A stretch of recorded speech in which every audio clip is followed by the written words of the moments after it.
The players voted, and now we have the announcement. NC State picks their 5 captains for the 2023 football season. You are Locked On Wolfpack, your daily podcast on the NC State Wolfpack, part of the Locked On Podcast Network, your team every day.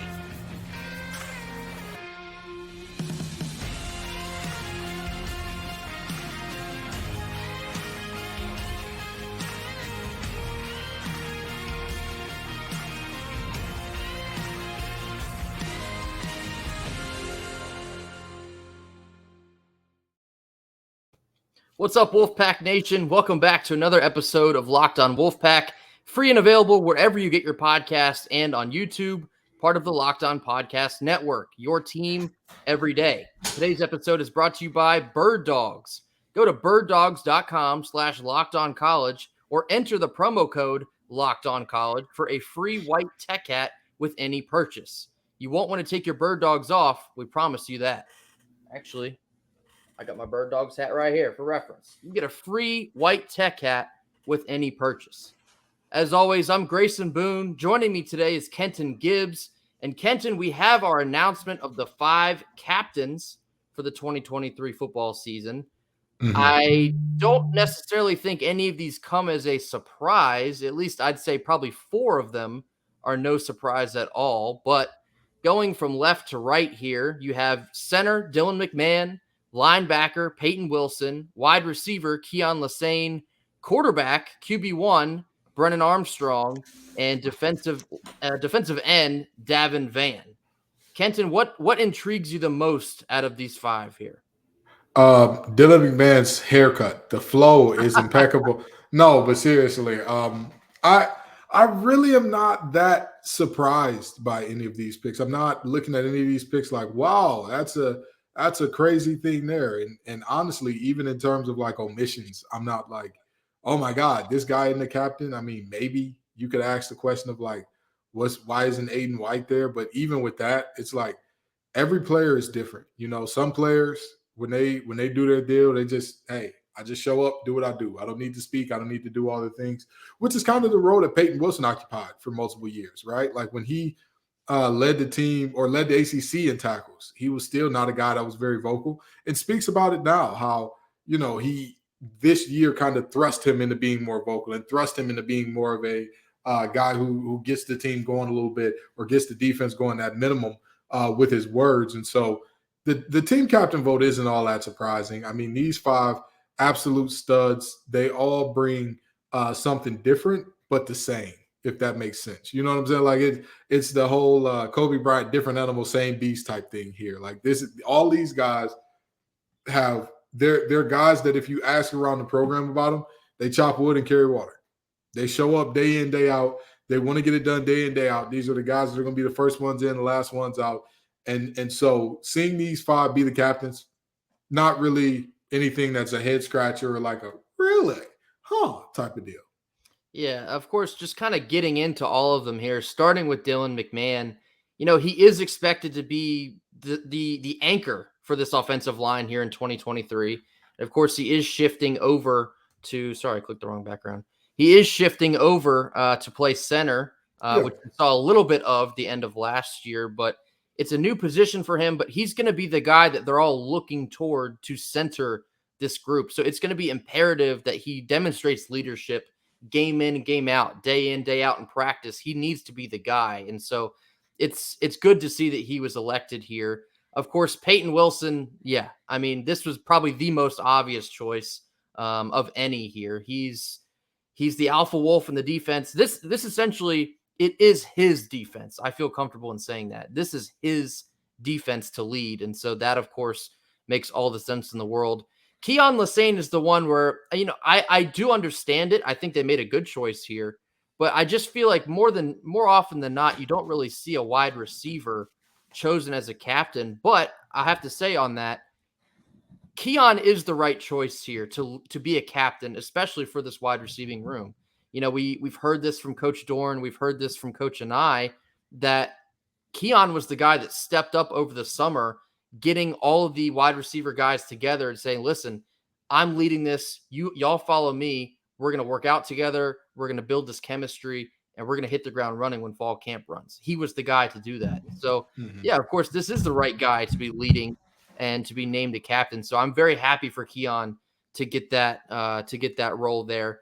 Brendan Armstrong, of course, not really a surprise. However, I love that he was elected to be a captain here. Of course, he is QB1. And so, yeah, you're virtually always going to have your QB1 be a captain. But it's cool to me because this, of course, was a player vote. So this tells me that he came into the program, much like he said, much like Coach Dorn has said, he put his head down, he went to work, and his peers have respected him for it. He's won over the team.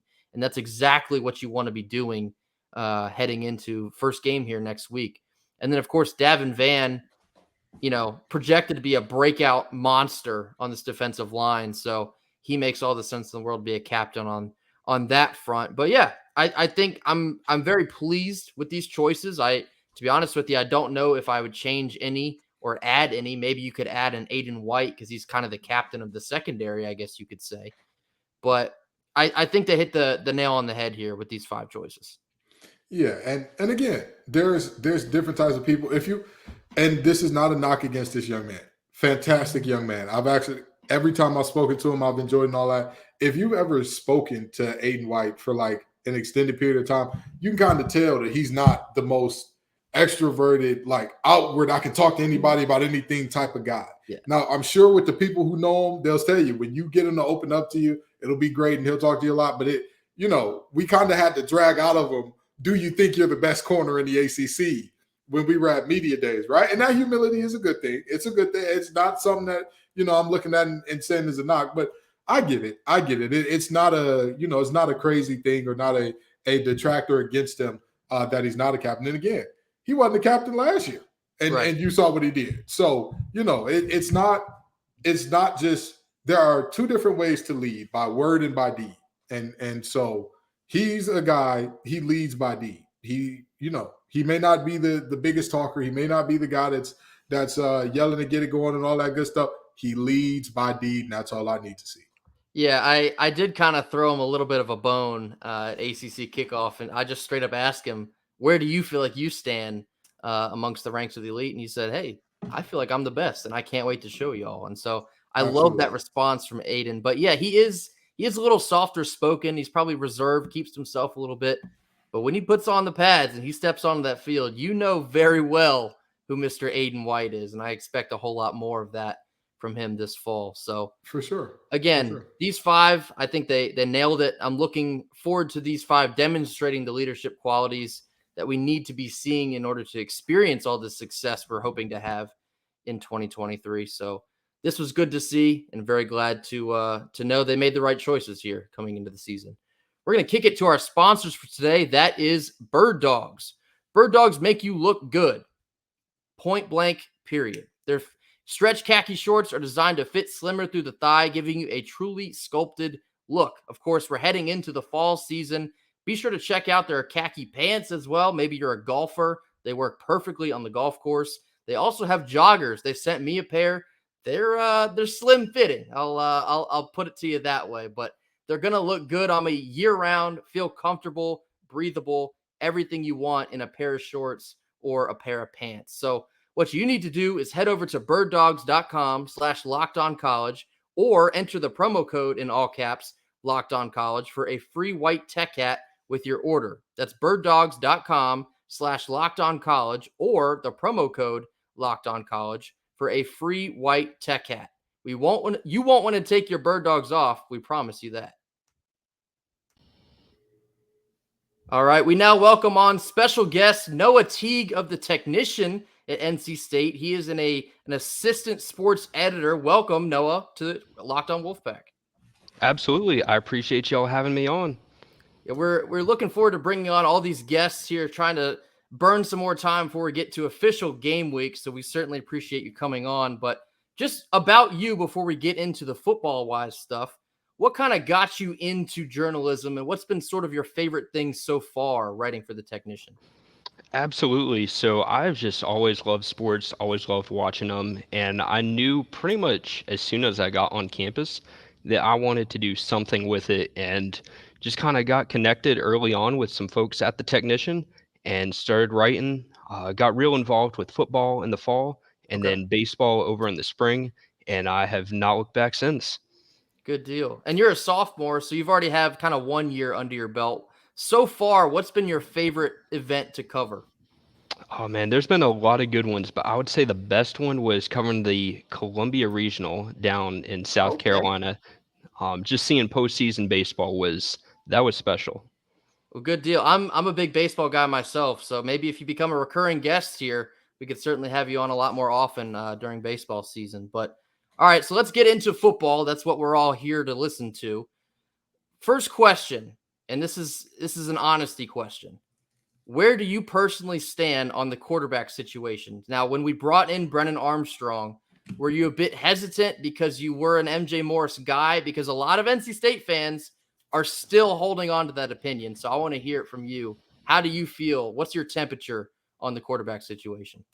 I feel pretty good about the quarterback situation. I think that the team has two very good options that it can go with, but I do think that Armstrong, with his experience, with his knowledge of the game, is probably the best option for this season. You know, when you pick your quarterback, you want to pick the guy that's going to give you the best chance for this year. You can't be worried about the future with the transfer portal and all of that. So I think Armstrong is the right guy, and especially coming into Robert and Nye's system, Oh, he's yeah. familiar with it, and I think he has the potential to thrive, especially behind what should be a promising offensive squad. There's some good backs that he can rely on with Allen and Houston, an upgraded offensive line for sure, because what he was working with Virginia was just not at the same caliber that he has now at State. So I'm expecting them to have a pretty big bounce back year this year. I look at the situation with the quarterbacks, and I've been trying to tell the fans all along. Doesn't matter who your guy is. Please understand, you are not in the huddle from day to day. You are not there. I promise you, most of the practices are closed off to the media, let alone to normal people. You don't know what's going on. We can project all day and night. If you were to ask me, can the Martians got the death beam pointed at Earth, which player do you think will be better in terms of their peak down the line? I for sure say MJ. But if, like you said, it's not about the future. It's about right now. And if you ask me who's better right now, I would say I don't know, which means I defer to the coaches and let them make the choice because my lights are going to be on whether or not it's MJ, whether or not it's Brennan, whether or not Brennan is 2022 or 2020 Brennan or 2021 Brennan. So, I just don't put too much stock in it to get worked up on. Yeah, it's Absolutely, and I think Brennan Armstrong's talent and his potential is still very high with what we saw in 2021. He had one of the best seasons in ACC history. So if that's what your ceiling is, then you're cooking. I do think it's kind of crazy how often that gets overlooked is like it's exactly what you just said. He had one of the best seasons in ACC history and people are so quick to write him off because of maybe some turnover struggles. And Virginia, I mean, they were a mess last year. They're flat out a mess. And You and, put and and Noah, I met Noah. I'm sorry to cut you off, Grayson. No, but you're good. You're good. I met Noah at ACC Media Days. Now, were you there on the day that Virginia was there, Noah? I was there. Let me just ask you this: How, like, on a scale of 1 to 10, 1 being like, no, I'm never playing for this guy a day in my life. 10 being, I will run through a brick wall to get an orange on the other side for this guy. How inspiring was Tony Elliott to you? Probably about a 0. Oh man. Oh, that's cold. Just to I would be have said a 3, 100% but with you. but you're right. You're right. I agree. Tony Elliott I very seriously, I think he was a really good coordinator. I don't see it as a head coach. I honestly don't see it in any capacity. And I think that we always talk about it's not your X's and O's, it's your Larrys and your Joes. But we saw it with Coach Beck last year. Sometimes your X's and O's can bury your Larrys and Joes under a pile of, hey, you know what we're going to run again? Quarterback power draw. That's what we're going to run for the 4th time this game. So, kind of building off of that a little bit, in this offense, who is the guy you're probably most excited to see outside of a Brennan Armstrong? For sure. I would say I'm looking at a lot of the wide receivers, and there's so many options that could break out that it's hard to pinpoint just one. I think you look at what Terrell Timmons did last year. And obviously, he didn't have the volume that a lot of guys have, but he has that ability to make big plays, especially with his size and his speed. And so he could be a potential breakout that I'm really excited to see, especially in Robert and I's offense. Interested to see how they use him both as a deep threat, but also in the short to intermediate game. Additionally, I'm really excited about seeing Julian Gray. You've seen on his kickoffs, he has the speed to blow past anyone. And so I am very excited to see what Robert and I does with that. And the last guy that I'm really looking forward to seeing this year is Keon Hossein. He's the top leading receiver from last year. And from everything that you're seeing, whether being named team captain or just good practice reports, it seems like there's a lot of buzz around him. And he's shown flashes, especially in that Wake Forest game. He made a couple incredible touchdown catches. And so I'm very excited to see what Robert and I does with all these wide receivers to put together an offense around Brennan Armstrong. And I think Absolutely. Keon saying is a guy that, he's gotten better and better each year. Like, I think he's gotten to the point where you can't ignore him or pretend that he's an offense. He's a dog. He's a baller. He shows up, and the interesting thing about Lashane is you don't think of the speed of a Julian Gray. You don't think of the size of a Mecca Mezzi or a Calvin Harmon. You don't think of necessarily the you really just don't think of any one thing that stands out and says he is different in this regard. He's not like everybody else, but he does the ordinary extraordinarily well. That's what it is about him. If they say 3 yards stop, he's going to get to that 3 yards and he's going to stop. If they say, hey, we need you to block on this play, you're going to see him blocking his tail off, giving everything that he's got. And so it's absolutely amazing to see what he can bring to the table, because at this point in time, he's old enough to where that game is fully slowed down for him. He knows the coverages he's going to see. He should know the playbook. I mean, even though it's a new one for him, he should know the playbook. And by all reports, he does know the playbook very well. So it's going to be great to see what he can bring this season. And now Absolutely. kind of going to the inverse of that, what position groups or maybe areas or scheming, what do you think needs the most attention here before we kick off in just about a week? Yeah, I think that for the most part, there's a lot of solid groups, but one group to watch is the offensive line. I agree. Just because you're losing some very talented players, especially with Grant Gibson, your center, who that role is going to be so important for not just the blocking, but the communication up front. You're losing Chandler Zavala, who is just a mauler. And so replacing some of that talent on the interior of the offensive line is always going to be tricky, no matter who you have behind them. So that's one area to watch, especially when it comes to when it's late in football games and you need to run the football. You need that interior line to be strong. And so that's an area that I think there's definitely potential. There's a lot of options for NC State to use, but it's very unproven. And so we will see what happens there. And here I Absolutely. was before the show started saying, "Oh, we're not gonna get too deep into X and O weeds and all that good stuff." Don't And get Kenton started. here comes Noah. When it's time to ice the game, you need to run the football. You understand that passing nonsense. But what else should I expect from a writer at the technician? We produce the best. We don't just let any riffraff in our newsroom, especially for sports, especially not covering football, because that's what every sports writer wants to do. So you got to do something special to get that assignment.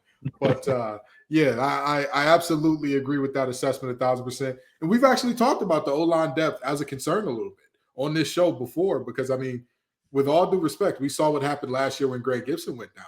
And all of a sudden, Dylan McMahon got kicked over the center, and we had to have some twos in. And the offensive line looked discombobulated and confused at some points without Greg Gibson in. And so this year, we're kind of in a similar situation that, we're hoping and praying that this O-line stays as healthy as possible, because, I mean, 2 injuries, and all of a sudden, we really don't know what's happening there. All right. Absolutely.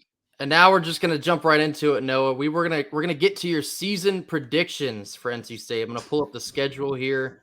We're gonna go through game by game. You don't have to give a crazy synopsis, but we're just gonna move through this. Tell us win or loss, maybe a couple sentences why, and then we'll get to your overall predictions. So we're gonna start on the road, UConn, week 1. What are your thoughts? I feel good about this game. I think that even with it being on the road, you saw last year the talent differential, and even as an ascending program, UConn's not at the talent level as State, so that should be a pretty comfortable win. Yeah, I've seen some people have the feeling that it could be a trap game. Listen, it's not the same UConn that we saw last year by any stretch of the imagination. No. They are better than what we, saw from them. However, we're more talented in every facet of the game, and I think that's exactly what you're going to see this coming Thursday. So, how about a big time home game? Notre Dame, week 2. What you got? Yeah, it should be a great matchup. I wish it was at night because that might give the Pack that extra edge to Yeah. get over the top. But with all things considered, I do have Notre Dame winning this one. I think it'll be close for a while, but I think Notre Dame, just with their talent up front on the offensive and defensive lines, is going to be able to, especially late in the game, bully ball their way to a win. And so I have NC State dropping to 1-1 there. I believe Kent and I both do as well. I mean, that's a tough litmus test of a game, especially so early in the season when you still have some pieces to figure out. But something to note here, Sam Hartman, 0-2 all-time in Carter Finley. It's just a fact. Could be the X factor. If you can stop an offensive line as big and as physical with theirs as 3-3-5, we may need to build a statue outside of Carter Finley next to the wolves of Coach Gibson standing there, looking like he's ready to call up the best dog possible, because that's a tall order. All right. Now, respectfully, I feel like I know your answer for VMI. Go ahead. Should be easy win. All right. So 2-1. Fourth game on the road, UVA. What do you have? Yeah, I think that this one is going to be another pretty comfortable win for the Pack. Virginia brought in a good quarterback in Tony Muskett from Monmouth, and so maybe they have something there, but I just don't see their overall talent matching what NC State has, especially with the Wolfpack being such a established program. So another easy win. Okay. Now, this next one is Louisville, and I know you are very high on Louisville coming into the season. So what are your thoughts here? I am. And it's not just the schedule. I love a lot of the players that Louisville brought in, a lot of their offensive talent that they have. So I do have Louisville just barely winning this one. I think that Okay. they brought in some good transfers with Jamari Trice at wide receiver. They have a very, very good running back in Jawar Jordan, and their offensive line is one of the more underrated ones. And so I think Louisville is one of the sleepers in the ACC. So. Okay, that's interesting. Yeah, Louisville is a big question mark, at least in my mind this year. I truly don't know how it's all going to turn out for them. They did do very well in the transfer portal, but they're kind of similar to a Miami, in my opinion. It's just there's so many invariables that you just don't know how it's going to come out in the wash. But I think that game will be a tough game, but I do think NC State's going to find a way to knock them off there. Jack Plummer ain't his daddy, okay? With all due respect, I know all three of us grew up watching Jake the Snake do it. He could absolutely fling it. That man was a bad man. That was a bad man. Jack ain't Jake, and that's all I got to say about it. Pack info. All right, game 6, Marshall, the Herd come into Raleigh. Feels like we've been playing them somewhat regularly. I think we played them twice in the last 5 or 6 years, but what do you have for Marshall? Yeah, I think this should be a fun game. Marshall could hang around a little bit in the first quarter. We saw them pull a huge upset last year over Notre Dame. Yep. But once again, I think NC State by this point is going to be clicking offensively. I think that Brennan Armstrong now with his guys will have his set receivers where he knows this is my guys that I'm going to, this is what we're going to run. And I really think that the offense will pretty much overwhelm Marshall and what they got going on. So it should be a fun game and should be another Wolfpack win. I agree with you there. All right. Next one on the road in Duke. Now, this is an interesting one in my mind as well. I think it kind of poses maybe a little bit of a trap game, although I do think Duke might be better than some folks think this year. What do you think about going on the road to Durham? Yeah, I mean, I'm actually a bit lower on Duke than a lot of people. They had a lot of very close wins, and even though they won a bunch of games, they still ended up losing games to teams like Georgia Tech. And so credit to Mike Elko for really turning that program around just in 1 year. But I'm still a little hesitant to buy into the Duke hype. I have NC State winning this one and looking pretty good going into Clemson. Okay. And then Clemson, the big one, the biggest home game of the year. It's homecoming. We took care of business last time they were in town in 2021. What do you think about Clemson in 2023? Man, this one, I wish I could pick the upset, but it's one of Hmm. those things where Clemson just has so much talent.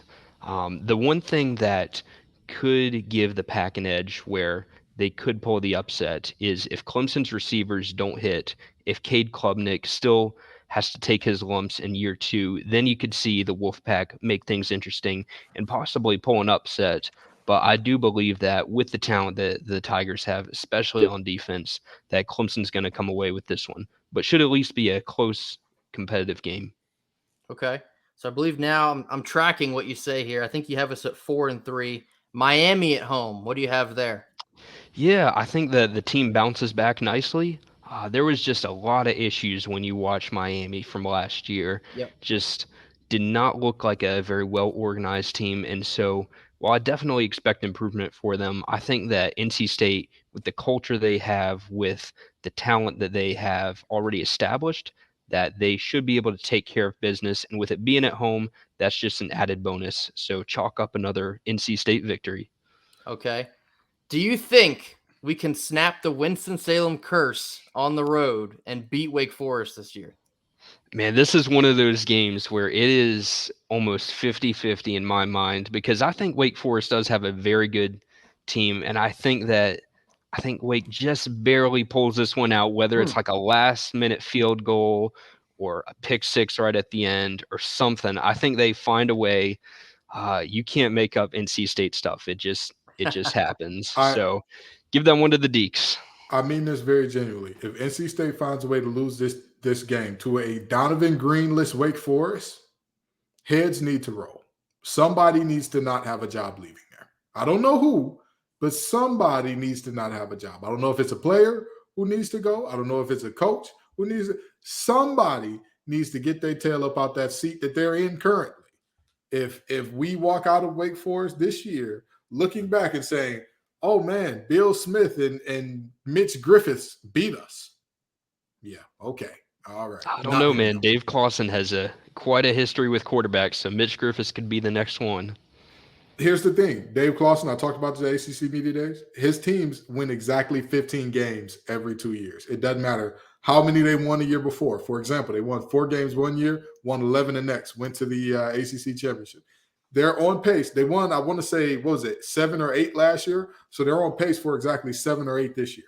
The Wolfpack better not be one of those. They better not be one of those. Because I might get a little bit of heat for this because I know we have Notre Dame and Clemson on the schedule. I think that game on the road at Wake Forest is the biggest must-win game for NC State on the schedule this year. I think it's long overdue. We have got to find a way to win in Winston-Salem. Absolutely. It's borderline embarrassing. We got to Absolutely. have that game. All right. So back-to-back road games. We're then on the road up in Blacksburg, taking on the Hokies of Virginia Tech. How do you see that one going down? Yeah, I mean it'll definitely be a raucous environment up there, and should be a fun trip if anyone wants to go up there. That is one of those places where you always want to go. But I think that NC State takes care of business on the road. I think that with the season closing in right here, I think that they have everything ready to go. They get the job done in Blacksburg and shut the Hokies up. All right. And then rounding them out here, Carolina, Carter Finley, Black Friday, or maybe it's Saturday this year. It's Saturday this year. Yep, it's Saturday. Mm-hmm. What you got for us, Noah? Yeah, man, I got to go with the team that actually plays defense. So Thank I you. think NC State wins this one. I think that while Drake May is a very talented quarterback, they just don't have the talent around him on either side of the ball to really compete for an ACC title. And to be honest, I think that NC State could put up a very good performance against them, especially if Nye's offense clicks. So one that I'm very, very excited about. Definitely. I think one of my favorite Kenton comments about UNC and Drake May is his biggest flaw is that he doesn't play defense, and they're going to need a whole lot of help on that side of the ball. But all right, so Noah Teague, you got us at 8-4 this year, very respectable. We actually had Brett Freelander on the program yesterday. He also had us at 8-4. We're going to keep track of all of our guests and their predicted records, and we're going to tally them up. I'm going to make a graphic so we can see how it all shakes out for everyone joining the program. But Noah Teague of The Technician, thanks again for joining us, Noah. Really appreciate you coming on with us. Absolutely, anytime. Hopefully recurring guest, Noah Teague. All right. Another great guest to have on the show here. As I mentioned, we are trying to build out kind of like a roster of guests to have on here regularly. So I think Noah fits that just fine. Noah had us at 8-4 this season. Again, I will be making a graphic to demonstrate, or I guess display is the word, all of our guests and all their predictions in comparison to ours. But just summarizing everything else, 5 captains are named. I think that was appropriately chosen. And I guess maybe a sneak peek for tomorrow's show. We're going to have Corey Smith of 24/7 Sports and /or Pack Pride on the program. Big time guest for us on here. Very happy to have Corey on. So we'll be letting everybody know when that one is out. I'm sure that's going to be heavily attended by all of our listeners. So that's going to do it for us here on Wednesday. As always, thank you so very much for tuning in with us, mashing that like button, dropping those comments in the comment box, and always hitting that subscribe as well. That's going to do it for us. Go Pack. Go Pack.